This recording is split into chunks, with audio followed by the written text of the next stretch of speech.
Hello YouTube, this is Morgan, Airspeed Prime here at my next Star Wars comic review. This one's going to be for Star Wars Poe Dameron issue number 2. And yeah, another pretty good issue. This one I suppose doesn't really feature Poe all that much. He's like really not in the book for like the first half, in that we're getting introduced to the villain you can see here on the cover, Agent Terex. And he's actually really interesting the way they do introduce him. I'll get into that when I start to go through the comic in more depth. But overall, like it's an issue 2. I think it's 205, so we haven't got the full plot come out just yet. This is definitely the issue about introducing the villain, having the first contact between our main hero Poe and Terex, and just setting up. Okay, the situation just got a whole lot worse. This went from being you know, an important but relatively small scale mission, in that, like, okay, there's a few troops here, First Order troops, Poe's Black Squadron's there, but now it's like a full on battle. It looks like it's about to break out. But anyway, let's get into the issue. And yeah, we start off straight away by catching up with where we ended last issue off, with basically all of these stormtroopers arriving into the tunnels where Poe is. Basically, we have all these kind of stormtroopers with jetpacks, and they're being led by Agent Terex. And you see that he's a little bit flamboyant here. I think that's the best way to describe him. He talks about how, like, he's shouting a lot. He's definitely in charge, and the troops seem to respect him. But he's really calling out all over the place, like, "We're coming for you, my friend. We're coming. Nothing like a hunt." And then it's really interesting. Even on like page 2, one of the troops says, "Obstacles, sir. What's your orders?" Because they encountered these doors. And he says, "An obstacle. Have I ever mentioned, trooper, that I used to be one of you?" And the trooper says, "Yes, sir, many times. It was long ago, but things haven't changed that much. I still remember what it's like inside that helmet. Ambition is forbidden, conformity is everything, that's the job. But you're all people under there, that's why I try so hard to teach you. So trust me when I tell you this, trooper, obstacles are for little people." So we later learn in this that he is actually a trooper from the Empire era. He is not a former First Order trooper, so he's kind of from before that time. And we get a little bit of his thoughts on how he feels about the First Order later on. But right now, just very interesting, a former like Empire stormtrooper who has gone away from that, developed his personality a whole lot more, and is kind of very, I suppose, critical a little bit of how they, the First Order, treat their troops, in that it's all about conformity and just doing things by the book, no personality. And so to have him be so full of personality is very, very interesting. But yeah, you just see a pretty cool panel. He's just like, he basically charges straight through the door, just screams onward, and arrives in, and instantly he's confronted by all these people from the last time, obviously the people worshipping the egg, and they draw guns on him, but he's in complete control. All the stormtroopers come through and just says, like, "My name is Agent Terex of the First Order, I'm pleased to meet you all." And he just says, "What's going on with that egg, by the way? That thing is just fabulous." So that gives you the type of character he is a bit better. So yeah, I do really like the character, and he basically says, "I'm here for Poe Dameron." And then we cut back to a flashback, basically, of just why he was sent on this mission, I suppose. And this is, I think, a really interesting page. So he's in his own quarters on board his own ship, the Carrion Spike, and Phasma, basically, on the Hollow, kind of talks to him. And they basically just have this idea that he kind of has all these people around him that Phasma doesn't understand why he has, why he's so interested in, like, spices and slaves and stuff like that. Well, he just says, they're useful to me, just like the Empire had slaves, like all the Wookiees. He says that this brandy was aged for 50 years, but it wouldn't taste nearly as fine without that Kessel spice. And yeah, we basically get that Phasma says, "The First Order is not the Empire, we are purer, we have been through the crucible and emerged stronger." And he just says, "I agree, the First Order is not the Empire, but perhaps one day, if we work really hard, it could be." So in his mind, he sees the Empire as being better than the First Order. So that's a very interesting statement there, for me at least.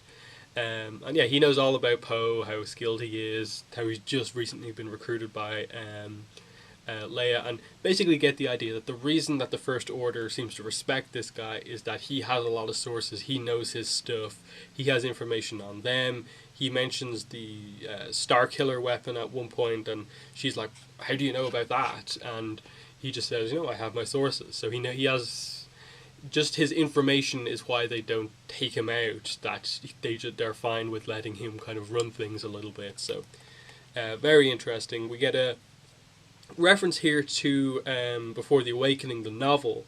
So that's a nice one. And yeah, that's basically it. He basically just says, "I've been doing this work since before you were born." And Phasma replies to him in a very, very interesting way and says, "Yes, Terex, every officer in the First Order knows exactly where you came from. That is why we say it. Do not fail, Terex. Find Poe Dameron." So, in the end, it's this real call out to the fact that, no, like, we all know who you are. You were a former Stormtrooper, just like all of us. And he's not, he's not happy with that. He's very much kind of happy with his current position where he's not a Stormtrooper.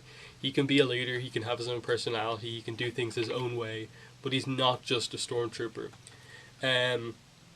Anyway, we come back to the present day, and the people that Poe encountered in the first issue are basically saying, "Who's Poe? We don't know who this is," and they're kind of defending him. And eventually, they discover a piece of technology on the ground, and they confirm that Poe had to have been here.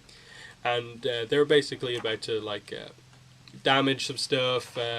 Poe is hiding obviously nearby, and basically tells BB-8 to send a call out to Snap Wexley to give them an update and basically try and get me a little bit of leverage in this situation. And so we then cut to what the rest of the squad is doing, the squad led by Snap up above. And we get all of them just talking about what they're planning to do, and that, okay, there's nowhere to land except for that platform that the First Order have just brought in where they're launching their fighters from. The only thing we can do here is to take out that First Order platform and take it for ourselves so we can use that as a launch platform. And so they're basically like, but our orders say that we can't fire back at them, we can't destroy them unless they fire at us. And eventually Lulo, who's in the A-Wing, the rest of them are in X-Wings, basically decides, okay, I'm going to just do a flyby. If that doesn't work, it doesn't. He goes by and just shoots at the platform, but doesn't actually hurt anyone. He just basically fires at it. And he gets them to fire back at them, and they eventually try and take over the platform as we cut back to what's happening with the egg. And just basically Terex is continuing to threaten them. He eventually comes out, Poe, and basically says, "Stop torturing these poor people. I'm sure we can work everything out." And Terex is just like, look, I have the leverage here. You're not in control at all. And Poe's like, "Yeah, funny you should mention that. I actually have the leverage here." As we once again cut back to what the fighter pilots are doing, and they very quickly take out all of the First Order ships. But Lulo, in what he did initially before, firing on the basically base of the platform, did a bit too much damage, and he's actually damaged the thing, so it's crashing now towards the entrance to the cave where Terex and Poe are, where the egg is basically. So this whole First Order landing platform thing is just about to crash into the cave system, all because Lulo kind of went against orders. And so that's what's happening there. That's about to crash as Terex just says, "Okay, you have a little bit of leverage, but we're down here, they're up there, doesn't matter, I still have the leverage," as he orders his men to basically open up their flamethrowers on the egg, and they start burning it. And this is a kind of big thing for them, in that the people worshipping this obviously start to freak out, and they say, "Sing to the Savior unborn, soothe its pain." And Terex is definitely playing on the fact that for some reason Poe seems to care about these people and wants to help them, and he doesn't care about that, and he makes the joke, "My men will get to enjoy the galaxy's largest omelette." That's where we kind of for the most part cut that bit off. But he just says to Poe once again that even further establish his leverage. You know, I didn't come alone here either. In fact, I came here aboard the Ravenous, a Maxima A-class heavy cruiser which carries an extremely impressive complement of fighters and troops, and we get that there is a huge First Order ship up in space, and they can supply basically unlimited amounts of TIE fighters. As they come down, the rest of the fighters, Black Squadron, are under attack, and we see just as we come to an end, it's just, so Poe Dameron, let's talk, as the egg is being threatened. So that's where we ended, and very much it is just the issue where we get introduced to Terex. That's basically all that happens. You know, a little bit of action with the Black Squadron taking over this platform. That's still going to be crashing into the cave system, which I assume will create some sort of a diversion that Poe can use to escape. I assume the rest of Black Squadron, to escape from all of these TIE fighters, will have to go into the cave system before the thing crashes in. So we're based on the kind of preview image for the next issue. It seems like everyone's going to be on foot, doing some work here around the egg, and potentially something could happen with the egg where it hatches or whatever. This issue doesn't really give us any hints as to what the egg is further, in that whole section of the plot with those people here, the inhabitants of this planet, what Lor San Tekka was doing here, just isn't addressed at all. And, you know, I don't think that's a negative. It's just like that the focus here was Terex and introducing him.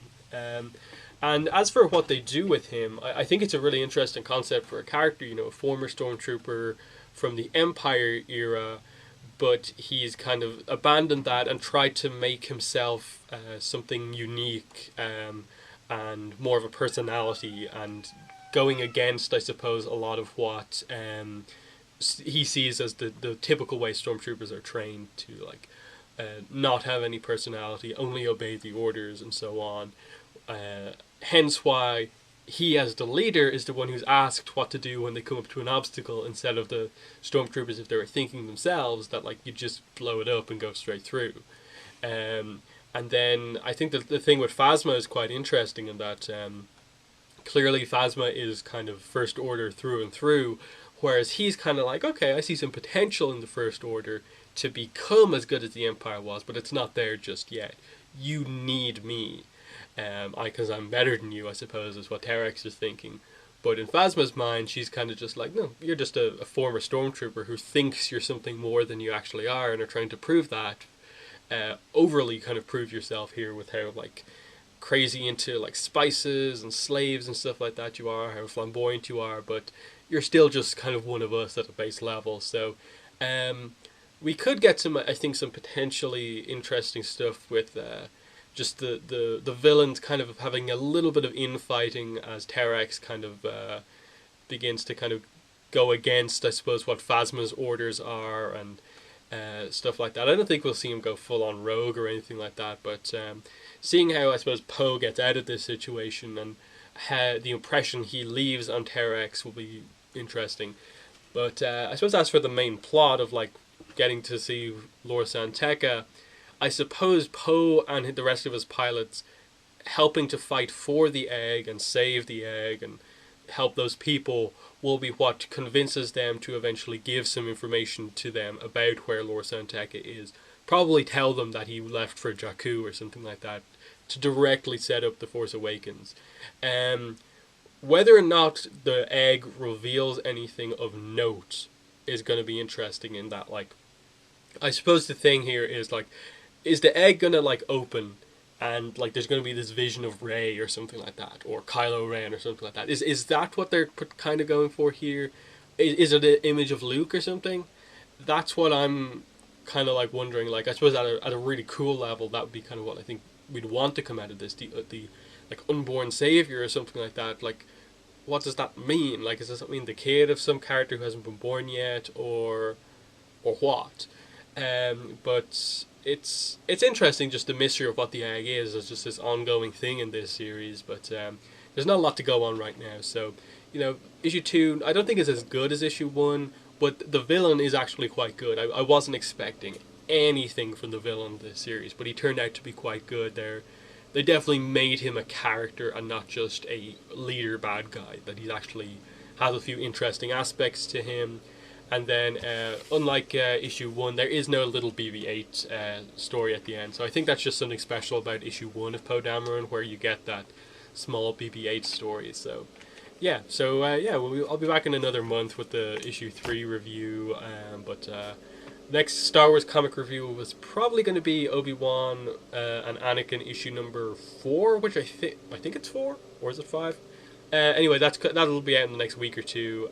But yeah, check out my channel tomorrow, where I'll be reviewing the Korra Free Comic Book Day book, because tomorrow's Free Comic Book Day, in case anyone didn't know.